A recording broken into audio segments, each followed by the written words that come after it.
little motley crew there on a Saturday morning to wake you up. Good morning, ladies and gentlemen. Welcome back to the JV Sports Show. Vince and James and Vince here. And we have with us on the line a guy that's getting to be a good friend of ours, OklahomaSports.net, Joey McWilliams. Good morning, Joey. Good morning, guys. Hey, listen, you guys sound great this morning. You've been sounding great this week. You're and too I'm glad kind. to get to visit with you. Well, Yes. we appreciate you coming on with us, Joey. How Thank are you, doing? Joey. Hey, glad to be here. I've been awake for a while, but apparently you guys have been awake for a while, too. I know I'm 2 time zones over, and I admittedly stayed up a little bit later last night to watch a game in your time zone because I am an Oklahoma State alum. Yes. And got Go to Cowboys. stay up a little bit later. Yeah, the Pokes definitely looked good last night, too, taking on that other OSU team in orange and black as they came away with a victory over Oregon State. So I was thinking about you last night when I was up well past midnight. Beautiful. Hey, so, Joey, what do you do? What do you do? Tell us what you do. I mean, I know what you do, but tell our listening audience out there what you do. Well, I'll tell you what, I'm thankful God's opened up a lot of opportunities for me, and I do a number of things. But when it gets into sports, started OklahomaSports.net back in 2011. It has branched out and expanded in through 6 states, and we do a MidwestSports.net as well.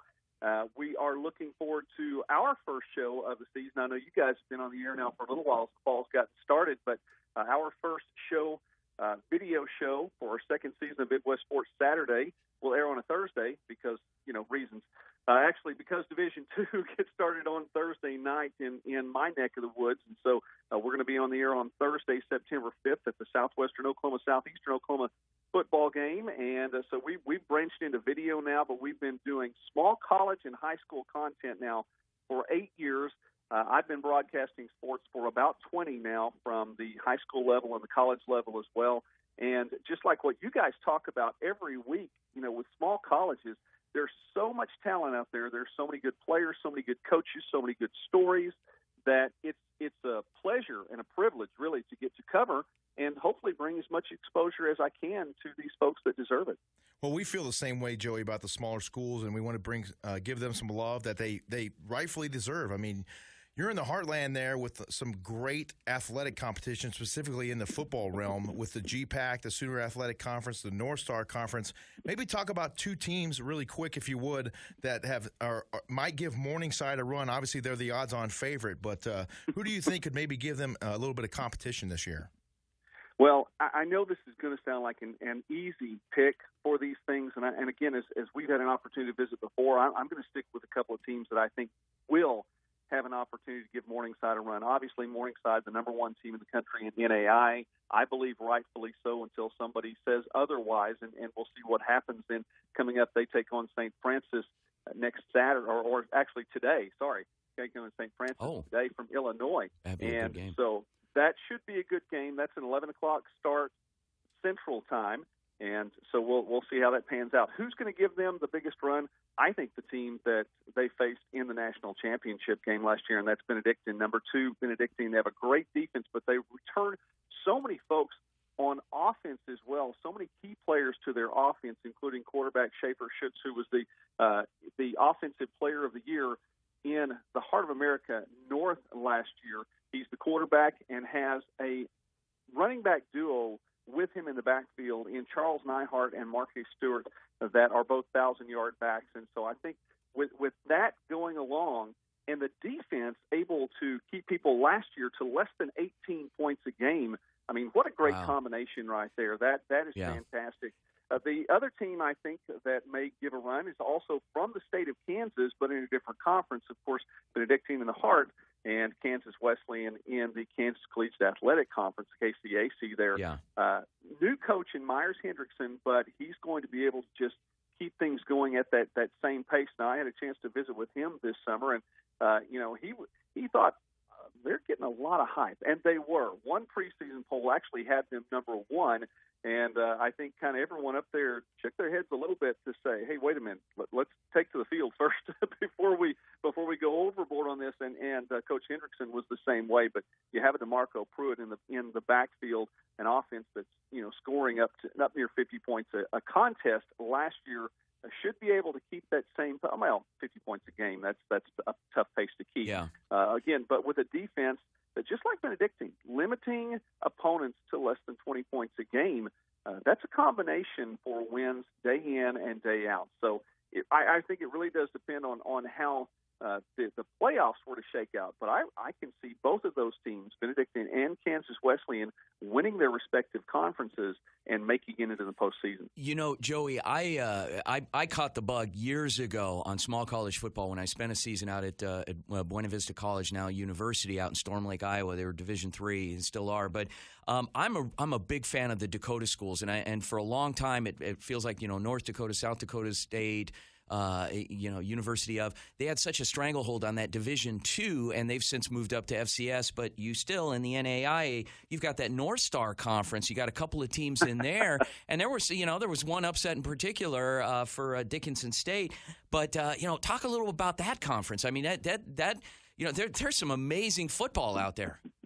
Well, you're exactly right, and I think that the biggest thing you need to hit on is that game, that upset on Thursday night, and that, as far as I was concerned, it caught me off guard, but maybe it shouldn't have. I mean, I realize I don't know as much about the teams a little bit farther west, in Rocky Mountain appears to be the real deal. Dickinson State, number 9 in the country, Rocky Mountain, number 23, according to the NAIA national poll.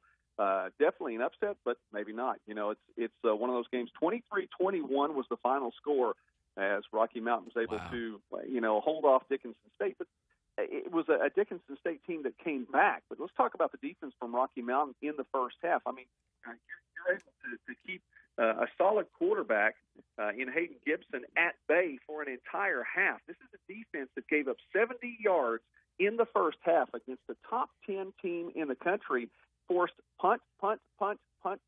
That's right, 6 consecutive punts, and then a missed field goal in the first half. Gibson and the offense really didn't get anything going until the second half. Now, you rally to make it a game and a 2-point score at the end, but you have to talk about Rocky Mountain's defense right there. So Dickinson State, I think the banner carrier, at least to open the season, or those Dakota teams that you were talking about just then, they're maybe shaking up a little bit. They're going to have to regroup.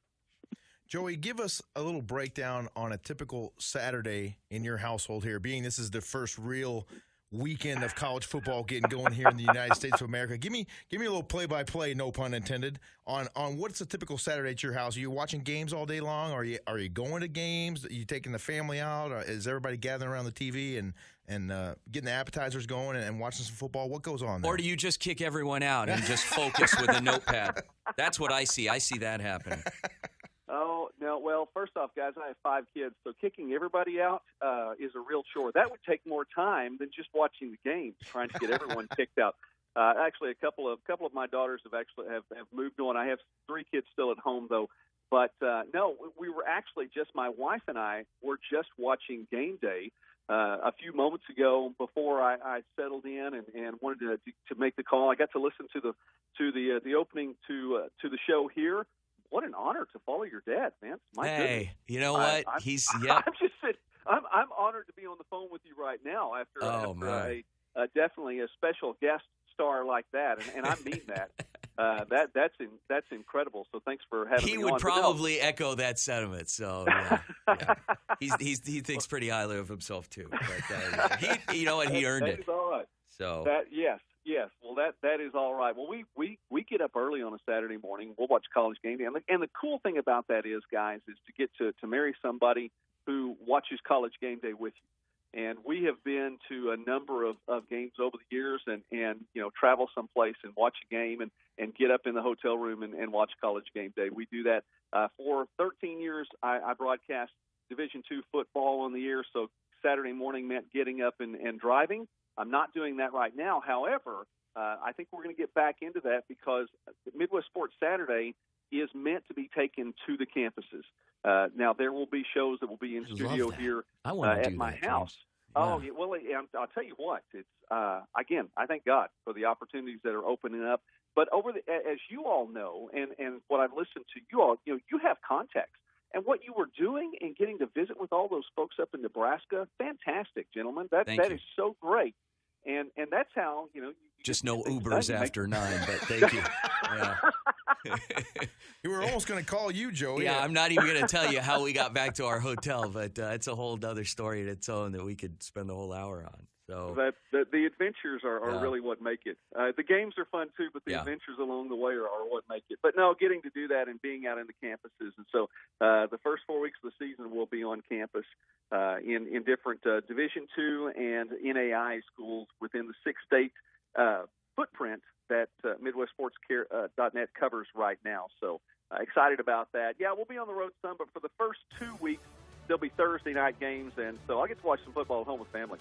Hey, Joey, I wanted to thank you, and I also wanted to tell you that our one of our show partners, One Against Many, you are going to be the recipient of some apparel, a T-shirt from One Against Many, streetwear and skateboarding influenced apparel. We've got a startup company that's a good friend of ours that's trying to get this thing going, and they've been sending our select guest every week a T-shirt, so we'll get your information. We'll get it out to you. One Against Many, thank you so much for your partnership. Joey McWilliams, OklahomaSports.net, along with MidwestSports.net. Follow him. He knows what he's doing, folks, and that's what I want to be when I grow up. I want to be Joey McWilliams. Yes, indeed. Thanks again, Joey, for coming on here with us. We really appreciate you sharing your depth of knowledge in not only football, but a lot of sports there in the region. And we're going to point folks your way in that